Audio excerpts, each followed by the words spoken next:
somewhere that, you know, the only place I've been published so far are trade magazines, so I don't even count those. But I do have a committed group of followers on Facebook and Instagram.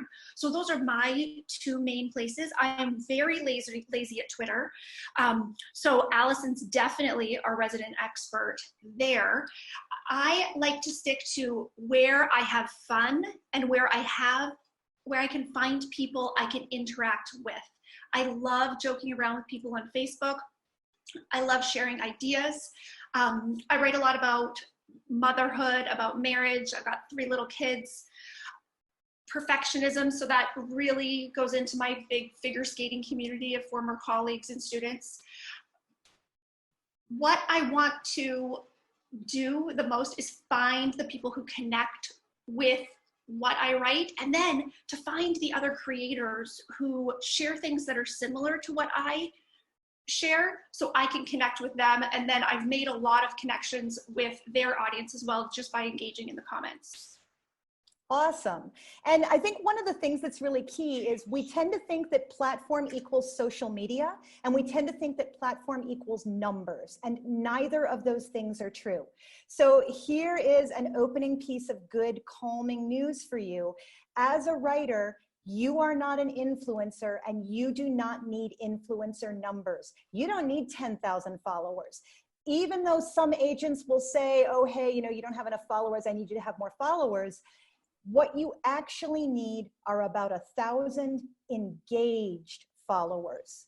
So if you have roughly 1,000 people who occasionally comment on your stuff, who make jokes with you, who you kind of recognize their photo when it pops up in your feed, that really is enough to spread the word about your book and genuinely connect with people.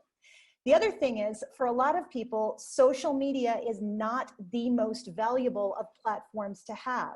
So I'm going to take a quick minute and I'm going to share a couple of slides with you guys. Don't worry, we're not going to do a ton of slides today, just some. But I just want to kind of walk you through some platform elements that are not social media. Suddenly I have like a giant thing in my space. Ashley, quick, be clever while I find the share button. Clever, I could be clever. Performing my whole lifetime, right? So like Allison said, really having people who are super engaged, who care about what you are sharing and what you are saying is far more important than having huge numbers. Like what I think is you need a few hundred or 1,000 super fans who would like take a bullet for your book, you know, they'll share the pre-orders, they'll send it to all their friends, they're going to post pictures. They're so excited about the things that you share and the way that you support them and engage with them on social media. And I'm talking social media followers specifically here before Allison goes into more about the other areas of platform. If you have those engaged people, you have your base from which you can grow your publicity and your launch and really get the word out there about your writing. Because almost nobody walks into Barnes & Noble or their local independent bookstore and goes, I really need to buy this book, I saw a tweet about it. It's far more likely that they've been interacting with you and your tweet reminded them that they have been meaning to buy your book. So we're going to talk just a little bit about building platform and how it is more than Twitter. And I just really like this triumphant owl girl because that's kind of how I feel as a writer on social media. I am trying my best to be powerful and cool, and that's about what I look like. So there's 3 ways that you can be a writer who can get their book published and sold, whether that is through an agent and a publisher, whether that is independent publishing. And this bit actually applies to novelists, for those of you who are novelists here, as well as nonfiction writers. So 3 main paths. You can be a Pebble star, which is like a rock star, but smaller. And your Pebble starness is the community that recognizes you as an expert or loves you as a human being. So if you know Jenny Lawson's memoir, Let's Pretend This Never Happened, Jenny Lawson gradually built a giant blog. And in the world of people who suffer with anxiety and depression, Jenny is a Pebble star. People love her, they call her name, they feel like they bond with her personally. You can also, there we go. You can also write award-winning prose. You know, so if your main power is you are an incredible writer, go for that. Your job and platform is to get that writing out into the world, not necessarily to rack up numbers on social media. Your other option, there we go. Sorry, Zoom keeps popping stuff up. Your last option is you want to catch the moment of some kind of trend or social movement, something that's important, something that has a lot of people who are really into it and really interested. So Ashley, what's the topic of your memoir? The topic of my memoir, well, it seems like it's kind of racy and salacious. It's the story of how, as a perfectionist mom, I took doing it all to the next level when my husband and I became the world's worst attempted swingers. But the real story, and the story that my beta readers came back and spoke to me about again and again and again, because we'll talk about this on another call, but I had over 400 beta readers and already did book club discussions and things even before I signed with my agent. The thing that they always came back to me about was, you know, the sex club stuff was just funny icing on the cake. You know, it was like almost just like the sparklers on top of the icing, but it was about the trickiness of being a woman in the world, trying to have an equal partnership in your marriage, trying also to parent in a way that other generations haven't yet, you know, with doing everything for your children in this mindfulness, and then working my career full time as well. So it was really about, you know. I'm going to cut you off, Ashley. All of this ties into the current moment. We're talking a lot about women in the workforce right now. We're talking a lot about perfectionism. And so in a way, you can kind of look at Ashley as she's the Marie Kondo of swinging and parenting. And so we kind of catch that cultural trend. Now, you don't have to build platform if you are an incredible writer.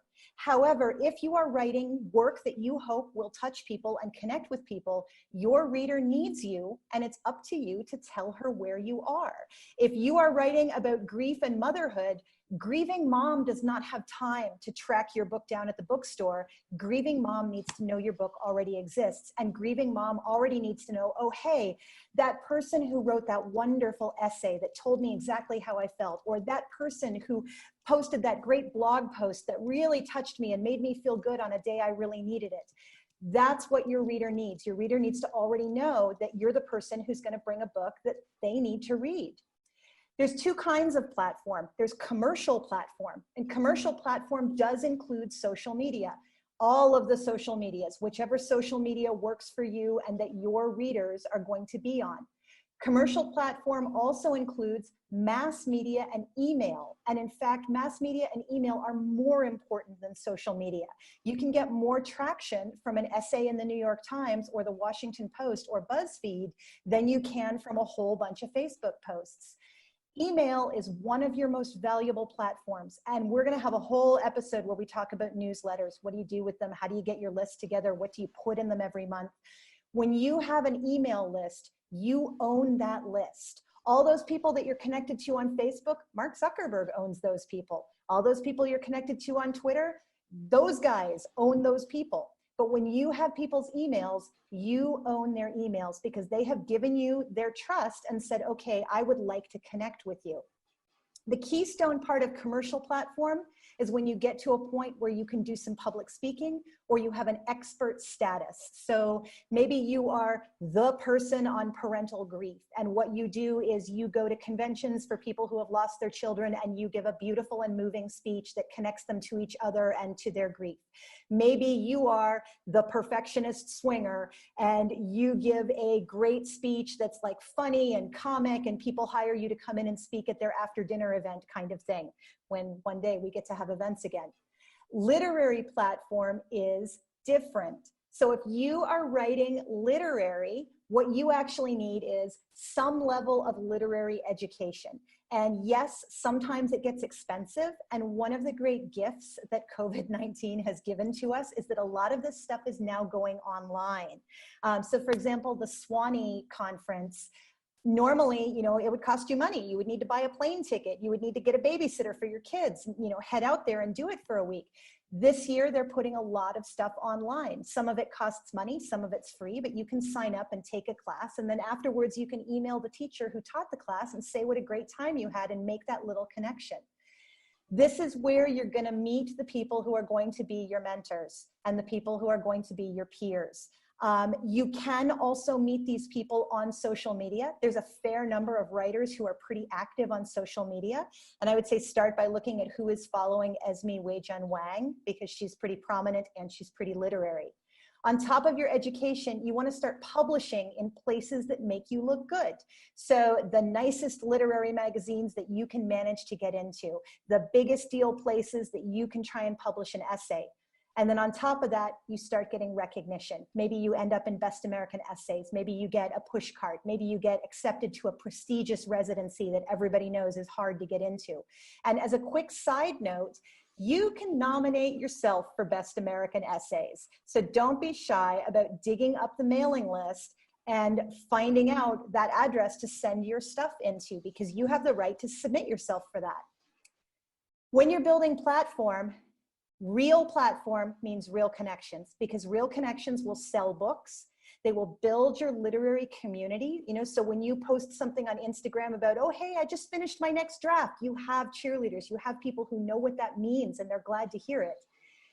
Real platform also takes time. It is a long, slow game. The estimate I usually give people is it will take you 10 to 15 minutes, 5 days a week for 2 years. So platform does not happen instantly, because real connections don't happen instantly. I mean, if you think about how long would it take you to meet 1,000 people in a way where you at least connected the next time around and went, oh yeah, I may need to be reminded on their name, but I do know who that person is. So it really does take time to build these kind of connections. So we're going to talk a little bit about what will you do when you are starting from nothing.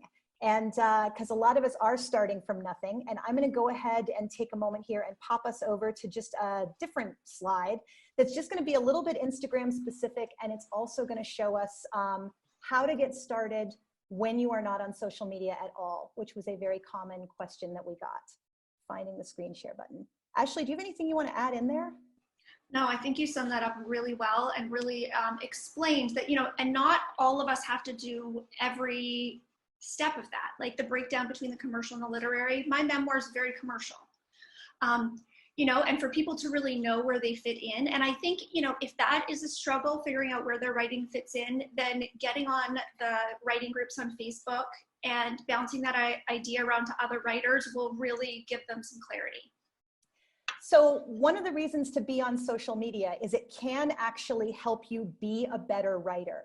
I find with Instagram in particular, which is my favorite social, and Ashley, it's your favorite social too, isn't it? Yes. Yeah. I find that when I am actively looking for things to put on Instagram, I see more stories in the world.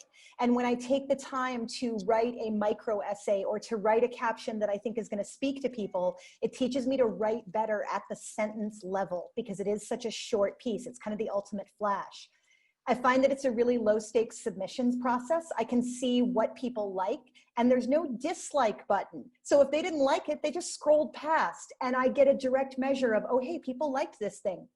And it actually has led me to gain readers, which has been just really valuable for me. My cursor has vanished. Does that work? That works. There we go. So when you're putting your profile picture on, we got a lot of people asking, should I have the same profile and name across all social media? The answer is as close as you can, because it helps people find you. The other thing I want to point out is you want a good, clear picture. It does not have to be your face, but people do tend to follow accounts that have a face. The other thing is use your space. So if you look at the beautiful lady in the top center there, she's got a green background and beautiful mermaid hair, and we make her photo a little bigger, and all of a sudden she's more engaging, she's more interesting. We bypass the lovely Stephanie Land, we bypass Annette Corton, and we get to the beautiful lady at the beach who suddenly is a person instead of an object in the distance. We make Katie the clown a little bit bigger. And even with our cute little dogs, we go ahead and show us the dogs, show us their faces. And with that last person, look at that beautiful smile. Use your available space. Go ahead and fill that space as much as you can. You'll notice the bottom center is a woman who does a lot of trick photos. And so her profile photo really sums up, this is who I am and this is what I do. When you get to the point where you are ready to put up your photo, it's okay to do a little touch up. So this is me before, and you can see my dark under eye circles, and you can see my little crow's feet, which, you know, I don't love them, but I don't hate them. You can also see that, you know, it's been a while, my hair kind of needs a touch up. Whereas here in the after, I've passed it through a touch up app. Ashley, which touch up app do you use? I like to use Facetune. If I get good lighting and all of my family members with their eyes open, you know, if there's a blemish, if there's a little scratch or something, I will smooth that out in order to make that photo usable and great, because on Instagram, we only have a couple seconds to make that impression. Yeah, people really decide whether or not to follow you based immediately on what they see. And polished you is still honest you. When you're making your profile, make it really clear what you do. Give a clear description. So Erin Zimmerman here, she's an evolutionary biologist. She's a science writer. She says she's a big geek and she's really into plants. We can definitely see that. It shows us where her bylines are, so we get a sense that she's got some credentials here. And she's got hashtag binders in there. And I usually say don't bother to put a lot of hashtags in your bio because they look a little bit amateur, like it's just not really a thing. But binders is worth it, because if you are a member of a binders Facebook group, and we'll email you about that, that's a reason why people will follow you back or they will seek you out. And especially if you participate in some kind of Facebook group thing where everybody's following everybody else, it's worth it to have the thing in your bio that connects you to that group, even if it's only for the duration of when you're all following each other, because it helps people know, oh, that's why this person followed me, and they'll follow you back. Always put your website link in there if you have a website. If you have more than one thing that you want to show, there's a thing called Linktree that we'll tell you about in another meeting, and that gives you one link that directs people to many links. Your profile, it should be really clear what you do. So Carmen Maria Machado, she is a teacher and writer of ghost stories. Esme Wei-Jun Wang, who is a really great person to follow her followers, because that's people who are interested in literary writing. She's bragging a little bit. She got a Whiting Award. She's been a New York Times bestseller. She's been a Best of Young US Novelists. It's okay to brag in your bio. You do not have to be modest in your bio. Esme also has a call to action, which is that you can go to her website and you can buy stuff. And that's kind of convenient to have. One last thing in our slides here before we pop back into faces again. So engagement is more important than followers. And the way I like to think of it is one comment is worth 5 to 10 likes, because a like is easy. You just double tap and then you keep on scrolling. A comment is where someone actually cared enough to engage with what you said and say a little bit more back to you. There is a little formula, and I'll send you this slide in case you care, but your engagement equals your comments times 5 plus your likes divided by your following. And this actually comes to a really low number. So somebody asked in our questions, I have 200 Instagram followers and my posts get 50 likes, but I have 2,000 Twitter followers and my posts get 5 likes. What's up with that? And some of that is because Instagram is a more intimate platform. People are a little bit readier to really read your caption, to really take that moment and slow down. And some of it too is Twitter's just a bigger place. People tend to get lost there. Your engagement rate is more important than the actual numbers. So me and Orla, beautiful Instagram account, beautiful photographer. She has 216,000 followers. And so she gets 18,000 likes on something, which is about 9% engagement, which is very good for an account that size. Danny Shapiro, memoirist, only 20,000 followers, 1,600 likes. That's a 12% engagement. So even though Sarah Tasker, me and Orla, has more followers, Danny's followers are more engaged. And that's really key. And it's because Danny posts really beautiful personal things and people respond to them. Same here. So we've got Esme Wang on the left and we've got Ramona Payne on the right. Ramona's super new to Instagram. She's got 49 followers. Esme's got almost 10,000. So Esme's engagement rate is 3%, which is about right for an account that size. Ramona's rate is 30% because the people who are following her really care. And so it's natural for, while your numbers climb, your percentage goes down. And we'll send you this slide, so don't worry about like writing down the numbers or whatever. But right now, if you're posting 2 or 3 times a week on Instagram, great engagement is about 5 to 9%. You know, so if you post a post, you have less than 1,000 followers and you get 10 to 15 likes on it and 5 comments, that's pretty good engagement. You are doing great. Instagram 101, post good content as regularly as you can. We're going to talk a little bit about planning your feed. We're going to talk a little bit about hashtags, but I think the most important thing here is do it when it's fun, but take steps to make it fun. None of this should be done when you are not having a good time.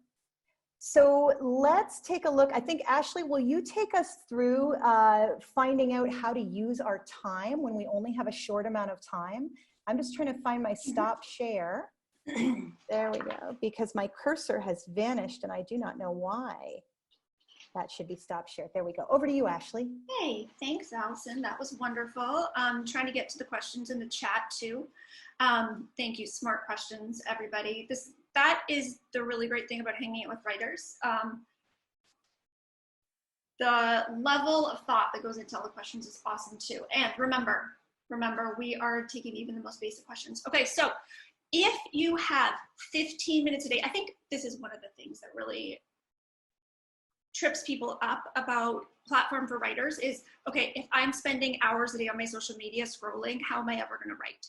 And it's just really life-sucking to scroll and scroll for me, and I know for a lot of other people.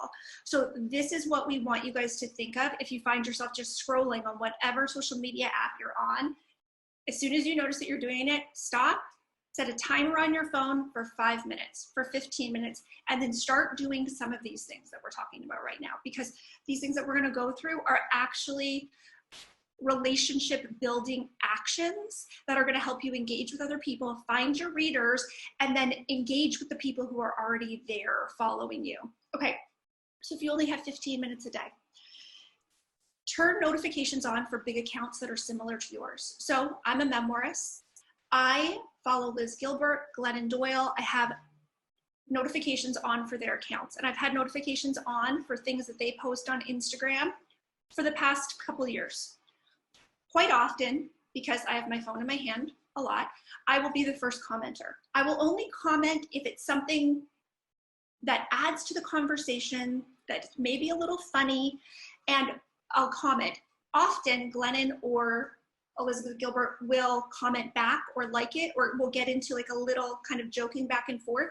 One Liz Gilbert comment, I had 1,600 people come to my Instagram that day, then come onto my website, join my mailing list, and some of those people are my most engaged followers now, and they stuck around because we were really talking about self-compassion and really how I switched from being a martyr mom to a selfish mom, and my whole family's happier. And that resonated with their readers in a big way. So look at the accounts, look at the writers that you love, follow their accounts, get an idea of like, okay, are their readers looking for the same things that I think my readers would be? And engage in a genuine way with the conversation. I don't force it. If I ever force it and put a comment, it doesn't get any traction. You know, I don't then get anything back from that. But if something pops into my mind that does help. If you don't want to turn notifications on, you could just go and search those top accounts, because Allison does not turn notifications on. Do you want to speak to that, Allison? Yeah, I don't turn my notifications on because I don't want to work for social media. Like, one of my kind of key things is you do not work for social media. Social media works for you. And my phone in general, it doesn't make any noises at all. I don't get text noises. I have the ringer off about 95% of the time. I turn it face down when I'm working, which is like a silly little thing that's surprisingly helpful. None of my texts make noises. My WhatsApp doesn't make noises. My notifications don't pop up as little red bubbles because they make me feel stressed. I am and I'm just gonna like share this with all of you because I love you and I hope that you will love me still when I tell you this. I am a toilet Twitterer. And so my instinct is, I'm seeing happy faces from the other toilet Twitterers out there. So my habit is I take my phone out when I'm waiting, which is in the potty, which is, we're getting older, folks. We're supposed to sit there for a while for everything to come out okay. So I pop into my Instagram, I pop into my Twitter. I go on Instagram probably 4 or 5 times a day because I find it to be a pleasant little break. I do very little random scrolling through Instagram. I'm almost always reaching out to people who I specifically know or whose photo I liked last week, and I'd really like to see their profile again and see what else they're posting, or I follow a particular hashtag and I interact with that. So for me, I check in often enough that I don't feel like I need the notifications.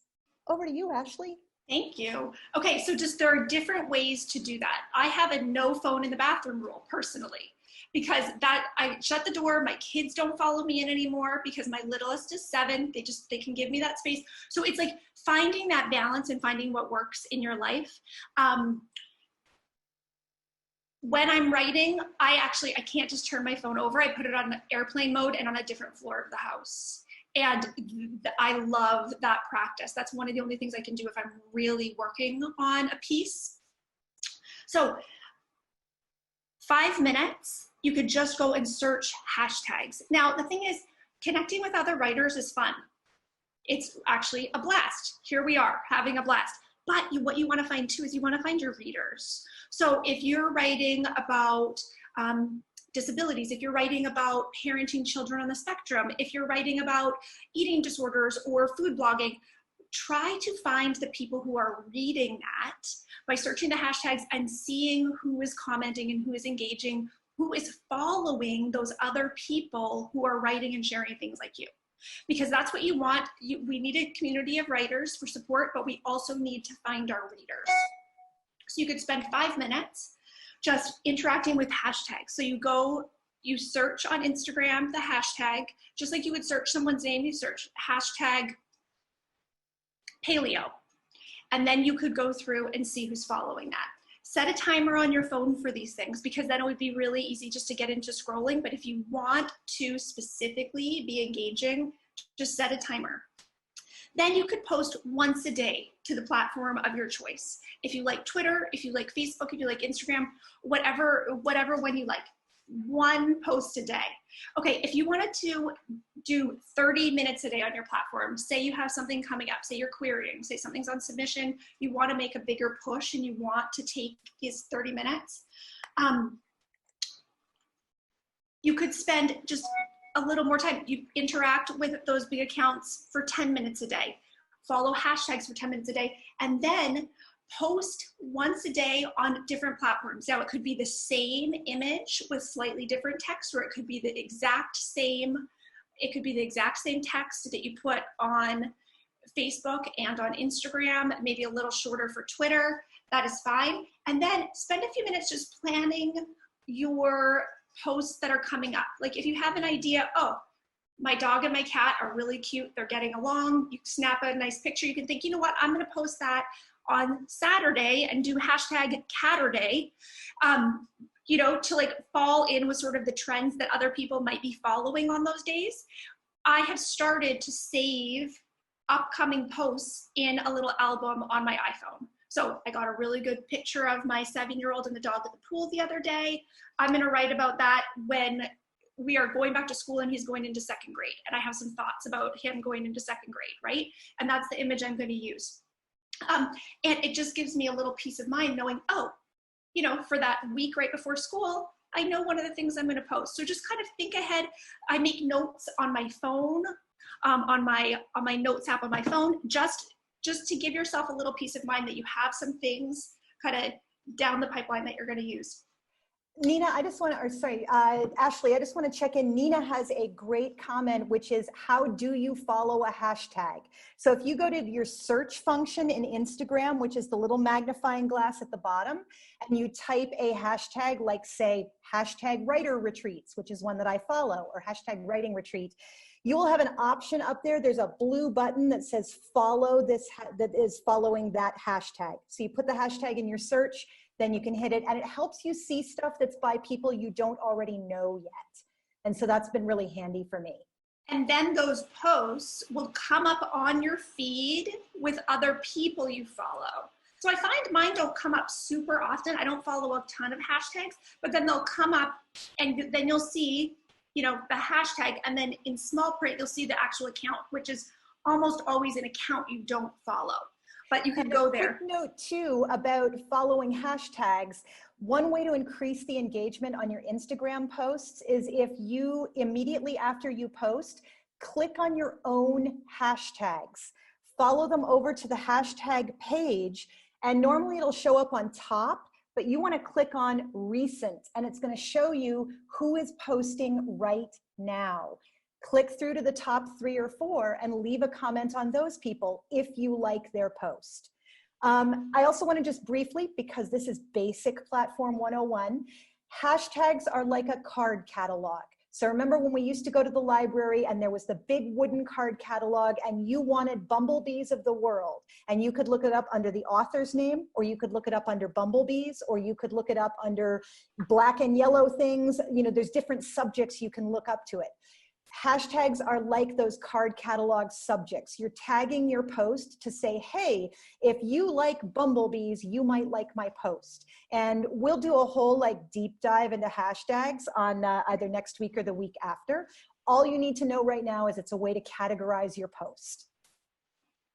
Thank you. And just to wrap this up, if you have more time, if you really want to say, okay, I'm going to commit 60 minutes a day, 45 or 60 minutes a day to building my social media platform, on the Notes app on your phone, keep a list of captions that you would like to use. Then you can just copy and paste them into your Instagram, into your Facebook, onto Twitter.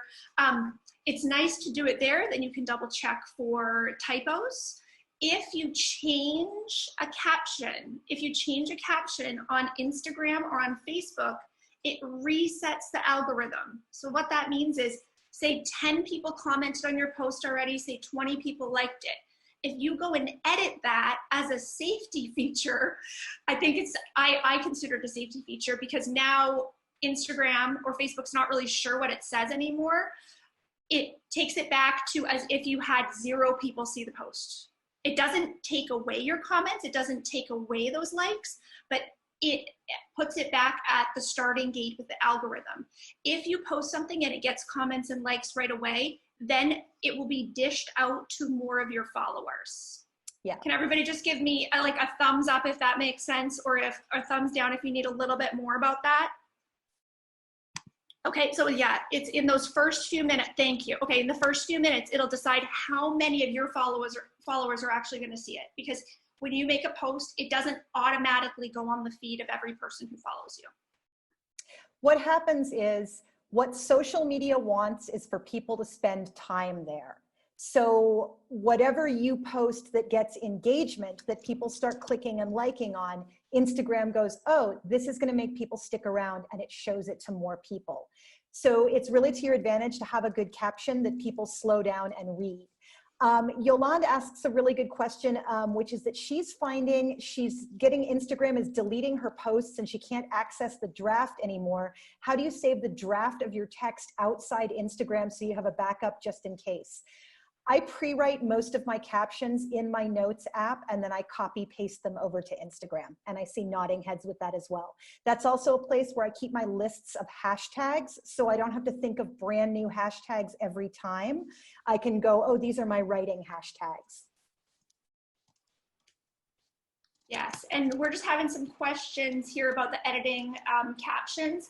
It is like starting over. Now, there are times when I edit it anyway, because there's like a blatant typo. I get really anxious if I see a typo. I mean, we probably all do this, right? I'm a professional editor. A typo is like a black mark on my soul. Right. If you posted it and then you're like, ah, I don't know. My default there is THEIR. So sometimes I'll throw that in when it's not. You know what I mean? The there to use. And if I see that, I just like, exactly, my soul dies a little bit. So I'll try to read over my post right after I posted it. And sometimes I will edit quickly. But just to watch that, just to watch if you've put something on there that then another, like we have some really great writers on here who I'm friends with on Facebook, and one sent me a private message the other day and said, listen, I really need to let you know this graphic that you chose for something is insensitive, and this is what I'm thinking. And I was like, it absolutely is, and I really appreciate you pointing that out to me. And so I went and changed it. If that was a post, I would delete the post and put up a new one, because that is different than editing the caption. So sometimes that's the best thing to do, is just delete your post and then post a new one in a few minutes with the image corrected or the words corrected. Margaret's asking, any thoughts on whether to include hashtags in a post or in a comment? Yeah, Marissa, it's okay to edit within a few minutes, but not weeks later. So Margaret, I used to post my hashtags in the caption, but I think it looks tidier when I post them in the first comment. It doesn't make a difference as far as Instagram showing your stuff to people. So it really is just personal taste. And only you leaving a hashtag in a comment makes a difference. If somebody else posts hashtags in your comments, chances are good they're suggesting that you should go ahead and repost those, but it won't kick in as a hashtag that calls up your post unless you put it there. We've also had a couple of people ask about numbers of hashtags. When you type in a hashtag, it will show you how many times that hashtag has been used. If the hashtag has been used more than about 200,000 times, your post is not going to be seen. It's going to drop really fast as people who use that hashtag and have bigger accounts post using that hashtag. Ideally, when you see those little numbers pop up, you want the hashtags that have between 5,000 and 50 or 60,000, like a couple of hashtags that are below 5,000 for like really deep specific stuff, a couple of hashtags that are in the 100 to 200,000 range because you might hit it big and get popular on that one. But you want to play in a reasonably small pool. Great, and I'm just adding some comments here in the chat. So I think from this, do you want to just speak just briefly on if you're going to create some classic Instagram photos, Allison, and then we'll move on to the next. Yeah. So one of the things that's really fun about being on Instagram is there are some quote unquote typical photos that can give you ideas for stuff to post when you don't know what to post. Your hands holding something living. Like I think we've all seen the shot of somebody's cupped hands holding the little baby tree or holding the dirt or, you know, holding a puppy, holding your coffee, but your two hands holding something is a really classic Instagram photo. A flat lay, and a flat lay is anytime you lay stuff out on a table and take the photo from overhead. And it's actually kind of fun and soothing to organize my colored pencils and my computer and my notebook to look like I've been doing something really productive and creative, and then take a picture of it and put it on Instagram. Holding a book, always a classic, or a book that you're currently reading, and style it a little bit, like, you know, set it next to your potted plants, set it next to your goldfish. Try your best to make stuff that looks visually interesting. And the thing that I think is really key, and that also takes us back into writing for social media and how it can make our writing better, is moments, not things. And I get that concept from Sarah Tasker, who's me and Orla. But when you think about it, if you have a picture of a plate of pretty cupcakes, that is a thing. If you have a picture of a plate of pretty cupcakes and a little child's chubby hand reaching in to grab one cupcake, that is a moment. That has a story behind it. And when we write, it's that taking the abstract and making it concrete. So for example, I can say poverty, and we all, you know, we kind of know what poverty is, and many of us have experienced it. But if I want to be more specific, if I want to have it be a moment instead of a thing, I can talk about, oh yeah, we had to dig some change out from behind the couch cushions so that we could go buy a box of no brand macaroni and cheese at the dollar store and make it with water instead of milk. And that's a really specific kind of poverty. And so when you're posting on social media, whether it's Twitter, whether it is Instagram, whether it is writing a blog, think about what is the moment. And moments, not things, is where we can be personal without being unprivate. So a lot of people are really concerned when they first start out, should I have a public account or a private account? You know, it really is up to you. In terms of building platform, public is useful, private is not useful. I don't follow back anybody who has a private account unless I already have met them in person. So it's better if you can go ahead and just have one public account. People who worry about privacy, if it's truly, truly private, don't put it on the internet, because nothing that is on the internet is ever truly, truly private. So what you can do instead, just as when you write your memoir, just as when you write your personal essays, just as when you pour your heart out on the pages of your novel, decide in advance specifically, what do I want to keep to myself and what am I okay with sharing with the world? There is no obligation to share a particular kind of content with the world. You get to decide where that barrier is. Just be genuine with your moments in the areas where you choose to share. And that is really kind of key and important. And on that, sorry, go ahead, Ashley. Yeah, so like Allison was saying, you know, the moments, not things. It's like the advice to show, not tell in our writing. And let's just bring that to showing instead of telling when we're sharing little things on social media as well, like really showing that moment. And the classic photos that Allison was talking about, right, is, you know, just when she describes them, you feel something. And Allison and I both have a background in performing, her in circus arts, me in figure skating. And that's what I would tell my athletes was, people watch skating because they want to feel something.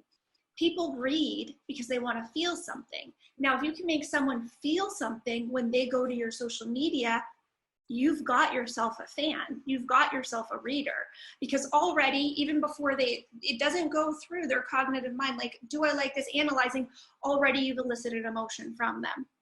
So, Allison. So I want to take a moment and make sure that we get a chance to meet some of each other, because part of our purpose here is we're also going to, you know, build our actual genuine connections. I'm going to go ahead and assign everybody into a breakout room. This is my very first time putting a giant breakout room group into breakout rooms. You're going to end up with 3 to 4 participants per room. You're only going to be in there for about 5-6 minutes. And we just like you to say hi to the other people in the room. Tell them who you are, tell them what you're writing about, and get each other's social media so that you can follow each other. You'll get a 60. I think that that's one of the things that I want to close with here too, is that when we get excited about creating something and then it seems like we're getting no response, we can really question ourselves as writers, but really getting into a flow of what we like to create the most, regardless of the engagement we get back, can help us build that resiliency and get closer to what we want to create that people are going to engage with as well, that it's going to resonate with them.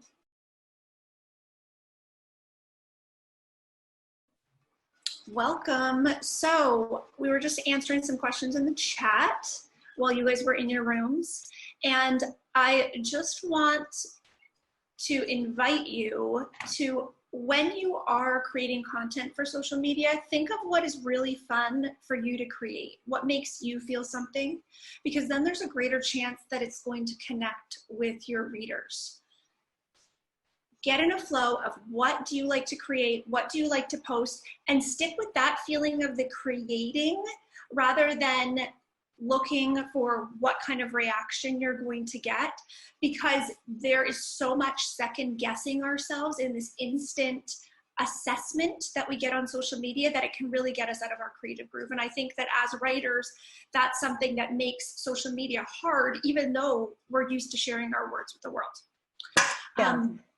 It's really important to go ahead and commit to what you're making, because when you are honest and truthful with your moments, whether that's on social media, whether that's in a blog post, whether that's in an article you write, that's going to genuinely speak to the people who need to hear from you.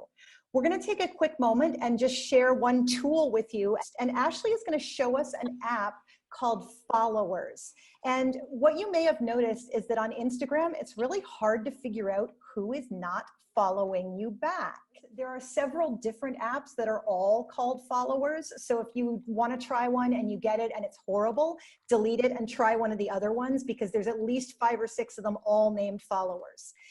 What Followers do, is it shows you who isn't following you. So you can decide, do I like what this person has to say enough to keep following them without that reciprocal, or do I want to go ahead and unfollow them and follow other people? Your followers ratio Yes. doesn't really matter until you hit 4,000 or 5,000 people. And then it's better if you are following fewer people than are following you. And it's kind of crappy that that's the way it is. But when you see a writer on Twitter who has numbers like 20,000 followers, 20,000 following, that is not platform. That is a number that they cannot genuinely engage with all of those people, and all of those people cannot genuinely engage with them. People did not follow them because they were awesome. People followed them because they took part in a Twitter follow frenzy and just clicked numbers. How's it going, Ashley? You know what? My screen mirroring is not happening at this moment. Then you know what? We'll do it next time. We can do it next time. Yeah. Okay. So one of the things we wanted to do was just kind of show you guys what this all looks like in action. And we took a look at quite a few people's social media. And I got to say, you guys are freaking awesome, because it was not easy to find anyone who was like a quote unquote bad example. And Marissa is not a bad example, which is one of the reasons why we're showing her stuff. But you guys are all doing a really great job being honest and genuine on there. So I'm going to share screen with you guys. We're in our last few minutes here. And we're going to take a look at Marissa Russello's social media. And I want to start with Marissa's Instagram, because one of the things that I think is really cool is Marissa is doing a lot of things that you would not call quote unquote right in social media. So you guys have probably seen, like, are we looking at my screen? We're good? We are, we see it. Okay, great. So you guys have probably seen stuff that says, oh, hey, your Instagram feed should be pretty. It should all have the same filters. It should all be pretty photos. And this is more of a crazy quilt feed. There is all kinds of stuff going on in here. Things are different colors. They are different styles of photo. There's a dog. There's stuff that's not a dog. There's food. There's stuff that's not food. Technically, this is not what people would say, oh, hey, make your Instagram like that. But then when you click through on this, and you get a caption like, a few days after this photo was taken, I tried to kill myself. Could you tell that from my picture? We need to normalize talking about suicide in our society, because it is normal and it is okay to have thoughts about hurting yourself. Suicide can happen to anyone, not just people with mental illness. Maybe if we all realized it's okay to think about killing ourselves and even to talk about it with each other, there wouldn't be so many suicides every day. And so she suggests some really great support group resources. She has some beautiful hashtags on here, and the challenge accepted ties it into a black and white photo challenge that went around Instagram last week and the week before. This is really truthful and honest. And this is clearly what Marissa is comfortable sharing. So we have here another really great post of hers. When do you come up with your best ideas? I'm usually naked. I try to keep a notebook with me at all times in case inspiration hits, while grocery shopping, taking a walk outside, watching a show next to my bed during a nap, even taking a shower. Now notice that it's not just a pretty photo of a shower, it's a moment. It has the shower with the little pad that says your next big idea could come when you're naked. And I think that's a really great example of a moment instead of a thing. One thing that Marissa could do to make this look even better is she could start using a similar filter on most of her photos, and she could start brightening up some of her photos. So like this photo in the middle here in the kitchen, pretty photo, she's smiling, she's engaged in an activity. It could be a little bit brighter. And that's something that you can adjust in the editing program on your phone. And so, I have those, Allison, I have those photos too, that I can send to Marissa, where I can show. But we are stuck with time, but yes. Yeah, well, you know what, we will tag, and as long as Marissa's cool with it, and Marissa, you just like wave an email at me if you're not cool with it, but we'll send everybody one of the photos from your feed and that photo edited to be a little brighter. Because like right here with the dog, the photo could be a little brighter. We could see a little bit more detail in the dog's face. But Marissa's doing a really great job just being honest and fun. And this shows, because Marissa has a really high engagement level too. You can't see it on mine because my country doesn't show number of likes anymore, but these photos all have like 30 to 50 people liking them, and Marissa only has under 300 followers. And I really hope that after this meeting, Marissa has another 100 followers who are people who come out of this meeting because her stuff is really awesome. Her bio is really clear about who she is and what she does. Her bio also really makes it clear with the words bisexual, bipolar, that there's gonna be some edgy stuff on this Instagram. It is just as important to not create content for the people who are not your people. You wanna only create content for the people who are your people. Which kind of brings us towards a close.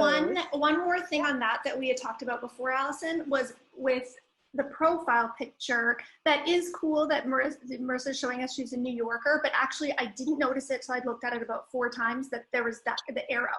So getting your face up closer there, Marissa, would be good for us to see you. I mean, I think your personality shines through. You know, I started following you on Instagram, Marissa, after you said that you wanted us to evaluate this. And I really like your stuff. I really, really like it. So yeah, getting your face up there in the profile picture would be great. And so let's issue that to everybody as homework, which is we'd like you to check out all of your bios on social media. Do they say clearly, this is who I am, this is what I do, these are the kind of people I want to attract? And do you have a photo that, whether or not it is your face, is engaging and makes us like you and want to spend time with you? I'm gonna go ahead and come back to our main meeting here. The most important thing here, folks, is do the platform parts that you enjoy.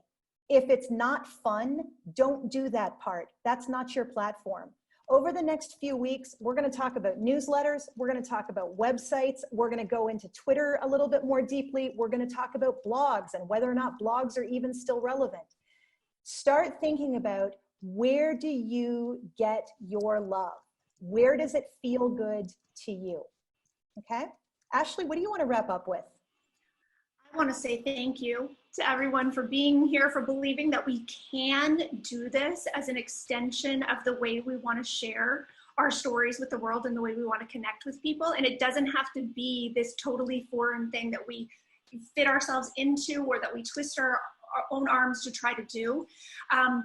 I would think that social media is going to be a better place for everyone to hang out if more wonderful writers are there, posting content on a regular basis and engaging with people, because I know you are the kind of people who I want to be hearing from on social media. Thank you, everybody. Thank you for being here with us. You are amazing. Thanks for being here, and happy writing. Thank you. Thank you. Love you, Marilyn. Love you, Allison. Love you, Sarah. Love you, Susan. I'm in Norway. I'm in Norway, so I'm 2 hours behind you. So love you, Casey. Hi, Signe. Nice to see you. Bye, Signe. Bye, Stanley. Bye, Diana. Bye, Elizabeth. Ermilla. Bye, Ermilla. Bye, Thanks for being a good sport, Marissa. Thank you. Yay. I feel like I need like the romper room thing. Next meeting, I'm totally going to have the romper room thing. I see Ermilla and Elizabeth and Christopher and Beth. You guys are the best. Bye. Hey, Happy Casey. writing. Bye, Lexi. Nice to see you. Bye, Eileen. Bye, Molly. Bye, See Peggy. you next time. See you next time, Bye. Margaret. Bye, Molly. Bye, Bye, Eileen. Margaret. Bye. Bye-bye, everybody. Yay. Bye, Jenny. Bye, Judith. Bye, Nina. You Bye, guys have Jessica. an amazing day.